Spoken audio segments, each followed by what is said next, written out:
It's time to talk LSU baseball with Mike Scarborough and Kendall Rogers of D1 Baseball. This is Batter Up. All right, Mike Scarborough here with Kendall Rogers of D1 Baseball. Bounce back week for LSU. They hope big win over the Cajuns on Tuesday night after taking 1 out of 3 in Austin, and a little slip in the polls. A lot of LSU fans, Kendall, a little bit nervous about the pitching. And your take, because you were there in what you saw both game 2 and 3, right? Yep, I was at game 2 and 3, so I saw the 2 games. They didn't play great, and I thought actually the first half of the Saturday game they played fine. Let's just start with the pitching. That's kind of the thing everybody's concerned about, right? Yep. Obviously, Kate Anderson was awesome over the weekend. I did watch the Friday game even though I wasn't there. His stuff was electric. I think you look at Saturday. I thought Anthony Einson, battled. He had the slider and the splitter going at times. I thought he battled. I didn't think he looked great, but he did battle and ended up having an okay start. I think the biggest thing for me when I look at LSU is twofold. One, Chase Shores. I really thought Texas did a marvelous job against him, forcing him to kind of throw that fastball in the zone. He wasn't able to, land his pitches, outside corner. So he kind of had to go to the other side of the plate.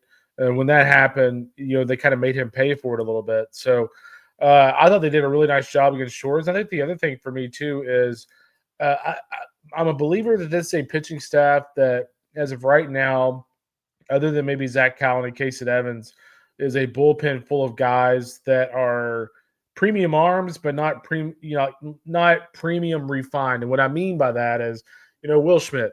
I'll kind of single him out, not in a critical way, but I'll just single him out because he's probably the most premium arm they have. He throws hard. It looks great. But against Texas, they were able to get really good swings off of him. So I think as the season goes on, all these different options, their stuff's going to get better. Their command ideally will get better, and they'll continue to progress. But, over the weekend, they definitely showed kind of the formula against them early on this season is like, hey, let's run pitch counts up, get in the bullpen, and see if we can, strike while the iron's hot against LSU's pitching staff. The good news is I thought LSU the last half of Saturday and on Sunday honestly played pretty blah baseball. Like, I didn't think they played very well. And they could have very easily won that series. So it gives you an idea of like, hey, Texas played awesome. I thought Texas played great throughout the weekend.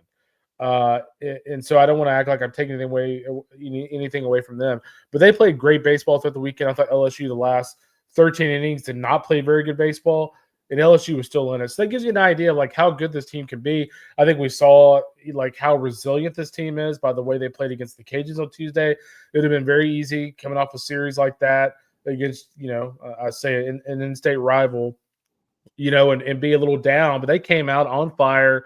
Barry Jones' big home run. So I really like the way LSU responded from that series. Well, and if I'm being honest, I don't feel great for Mississippi State's chances in Baton Rouge this weekend. I think Jay is going to have those dudes fired up. Yeah, my buddy Sanji's picking 2 out of 3. I'm picking LSU to sweep. But you brought him up. What's that?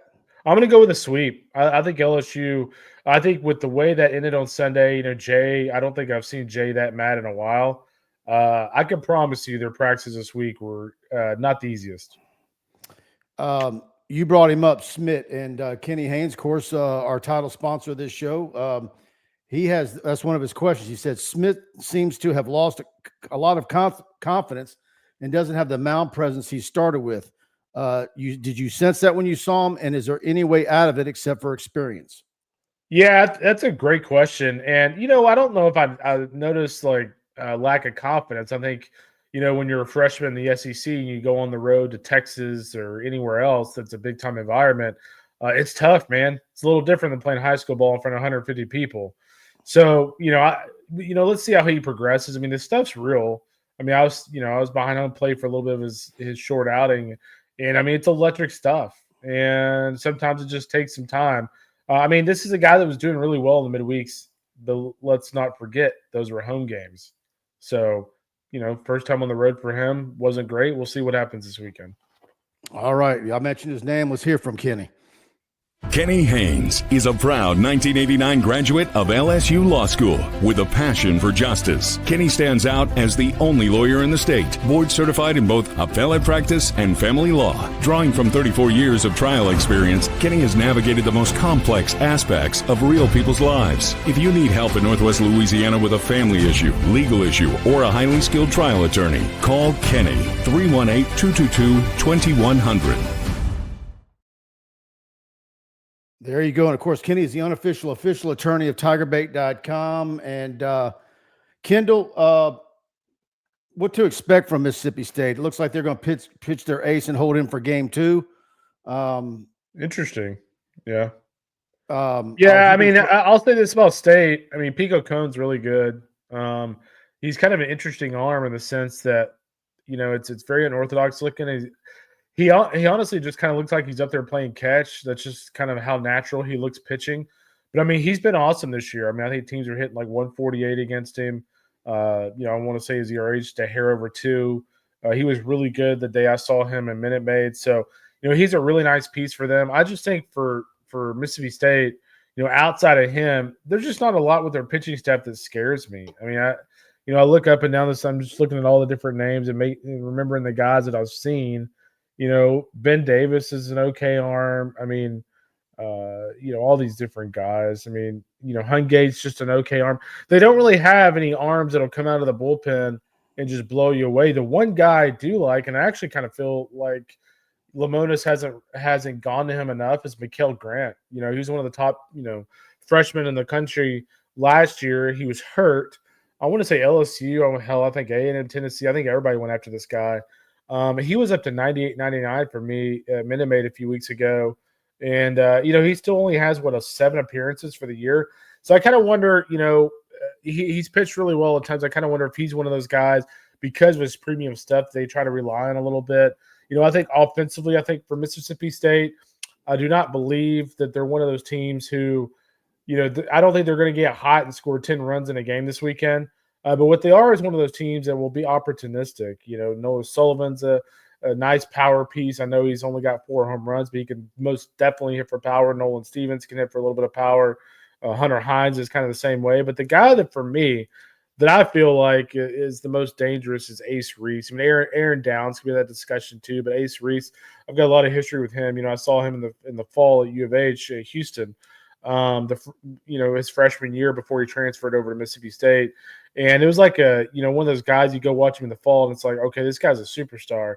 And he's cooled off a little bit since the toward start to the season, but I mean, still hitting, a hair over 300 with 8 home runs. And, Ace Reese, one of those guys, can kind of really get them going. But again, I think this weekend, frankly, is a lot more about LSU and less about Mississippi State. I think if LSU plays the level of baseball it can play and did last Friday, I think they'll dominate this series.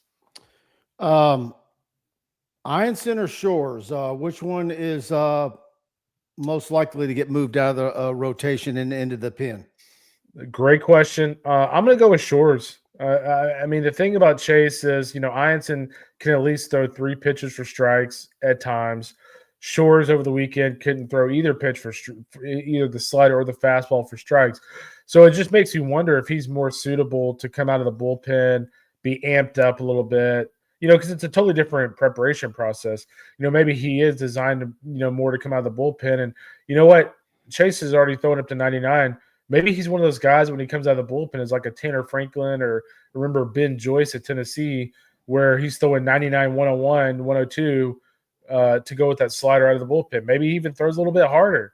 And so I would say Shores for me is the guy this weekend that if he doesn't pitch well, I mean, if you're Jay, you've really got to start thinking about like moving him around somewhere else.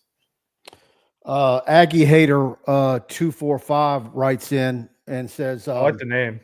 Yeah, he says, who fought you off from dropping LSU all the way to 20th in the polls this week? Huh? I just made that up. Oh, I was like, what? I mean, you just never know. I did appreciate the name.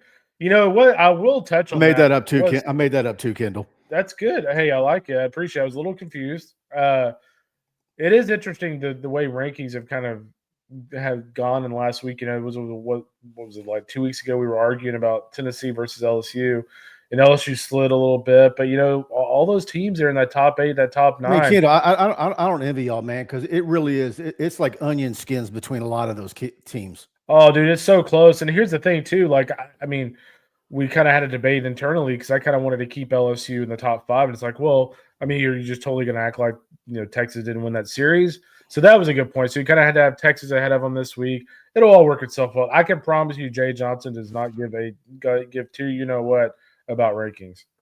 No, but I agree with what you said earlier. I think this week's practices and we got Stephen Milam yesterday, and look, he's kind of a reserve, chill guy, and obviously a fan favorite.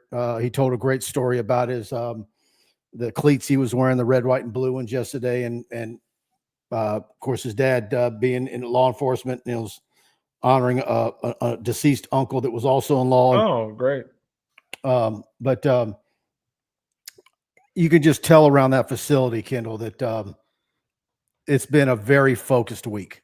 Oh yeah, and if you're Jay, you honestly are okay. You never want to lose a series, but I think you're honestly okay going in an environment like that and showing your players that, hey guys, we're not invincible. Like, if we don't play our brand of ball, we can lose. And I'm glad you brought up Milam, because I thought he was one of the bright spots over the weekend. And I'm going to say that defensively.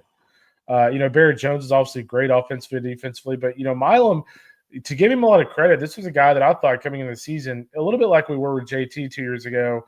You're kind of like, wait, Milam, if shortstop, I don't know about this. He's a really good shortstop. Like, the instincts are off the charts good. His arm was excellent. He went in the hole a couple of times and looked great. His double play turns were elite. He is checking pretty much every single box right now, and a lot of credit obviously goes to the work that he has put in to become the shortstop. I love that kid. I just look, who's not going to like the guy who's I don't even know what they list him at height wise, but is he over 5'6"? I don't know. Yeah, I think he's taller than 5'6", but I mean, he's kind of built like a little bit of a bowling ball. But yeah, he's a hell of a player, man, and he's hard nosed. He's tough. He just kind of has that look to him, like he's tough. And yeah, I'm really impressed. He was not happy with his at bats last weekend, and so you got a lot of kids on that team. It's not a matter of Coach Yeski or Jay Johnson getting after them. Those guys are hard on themselves. A lot of self-motivated. They're just standard at LSU, and there were some sloppy at bats in that series against Texas. But it's a new week, and they're at home. All right. Anything you want to add on the way out? Promo D1 baseball. What y'all got? Yeah, man. Omaha 30 gets you 30% off. I want to say Etheridge will be over there in Baton Rouge this weekend for one of those games, and of course, I'll be down in Baton Rouge here in a few weeks. I heard there's a pretty big series against Tennessee here in just a few weeks, so I'll be down in Baton Rouge for that, and look forward to seeing some of you guys. You didn't have to fight Etheridge off on that one? No, I told him I'm doing it. So. All right, man. I said, hey, you see LSU enough. You're in Mobile, so I've got the Tigers that weekend. We need to line something. By the way, I didn't even look. Is that a Thursday, Friday? I believe it's a Friday, Saturday, Sunday, which is kind of shocking. I figured they'd move that to a Thursday, which try to come in early. Try to come in early, man. Maybe we'll do lunch on Friday or do something. But I'd like to. You got it, man. Hook up. Yep. All right, bud. We'll see you next week. Yeah, have a good one. You too.